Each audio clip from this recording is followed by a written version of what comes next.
VFX footage.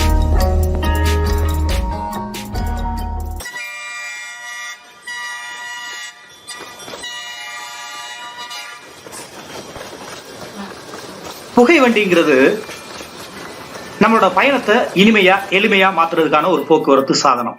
நம்ம எல்லாருக்குமே தெரியும். அந்த புகை வண்டியின் தண்டவாளத்துல அங்கெங்க இடைவெளி இருக்கிறத நம்ம பார்த்திருக்கிறோமா?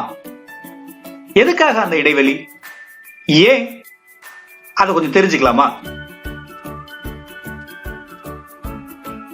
அந்த தண்டவாளங்கள்ல இருக்கக்கூடிய இரும்பானது வெயில் காலங்கள்ல கொஞ்சம் கொஞ்சமா விரிவடையும். இருபுறமும் இரும்புகளுக்கு இடையில இடைவெளி விட்டுருக்கும். அப்படி விரிவடையும் போது அதிகபட்ச விரிவே எப்படி இருக்கும் அப்படின்னா,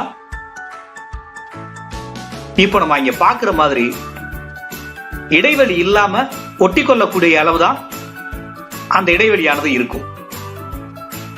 அப்படி இடைவெளி இல்லாம பண்ணியிருந்தா என்னவாகும்? அதிகமா விரிவடைகிறப்ப அந்த இரும்பானது வளையும். வளையிறப்ப விபத்துகள் ஏற்படுறதுக்கான வாய்ப்புகள் அதிகம். இதை தவிர்க்கிறதுக்காக தான் அங்கே நம்ம இடைவெளி விட்டுருக்கோம். இதிலிருந்து பொருட்கள் வெப்பத்தினால் விரிவடைகிறது அப்படிங்கறத தெரிஞ்சுக்கலாம். அந்த விரிவானது நீளத்துல ஏற்படலாம், பரப்புல ஏற்படலாம், அல்லது பருமன்ல ஏற்படலாம். நீள் வெப்ப விரிவு குணகம்னா என்ன? ஓரளவு வெப்பநிலை உயர்றப்ப பொருளோட நீளத்துக்கும் அதோட ஓரளவு நீளத்துக்கும் இடையே இருக்கக்கூடிய தகவு. பரப்பு வெப்ப விரிவு குணகம்ன்றது ஓரளவு வெப்பநிலை உயர்றப்ப அதோட பரப்பு எவ்வளவு உயருது,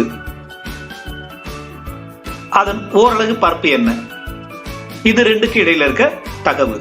இப்ப நம்ம பார்க்கிற ஒரு சோதனையில இரும்பு குண்டானது வெப்பப்படுத்துறதுக்கு முன்னால் அந்த வளையத்துக்குள்ள போறதை பார்த்தோம்.